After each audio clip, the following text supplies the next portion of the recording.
alcalde de Coyoacán presentó el informe de sus primeros meses de gestión frente a las críticas de la diputada de Morena, Leticia Varela. Vamos a ver lo que sucedió.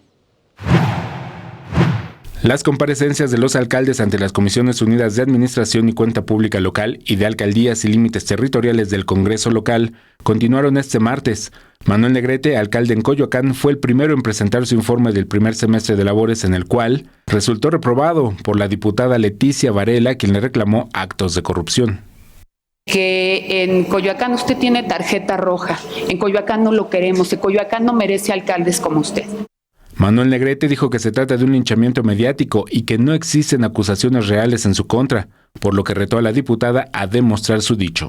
Si hay alguna cuestión que se me atribuya, desde que fui director de actividades deportivas, pues debería de haber una demanda, ¿no? Entonces realmente son cuestiones de la prensa, realmente no estamos, sí, o sea, si hubiera, a mí que se me compruebe. En su turno, el titular de la alcaldía de Coajimalpa, Adrián Rubalcaba, señaló que su trabajo se ha centrado en la recuperación del espacio público y la reactivación del comercio local, rubro en el que se está realizando una importante inversión.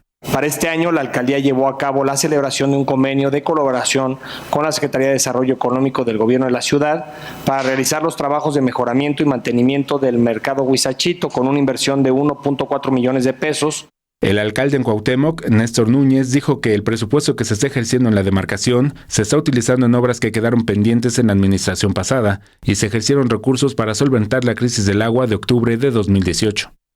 Por lo que hace a la contingencia del agua, nos parece importante señalar que tuvimos un gasto de 6 millones de pesos en la contingencia. Fue el recurso que se utilizó para poder prestar esta cantidad de servicios de pipas. Los alcaldes seguirán presentando informes periódicos sobre los avances en sus programas de gobierno para cumplir con los lineamientos de transparencia que mandata la Constitución de la Ciudad de México. Con imágenes de Andrés Brito, Alberto Álvarez Santana, 21 Noticias.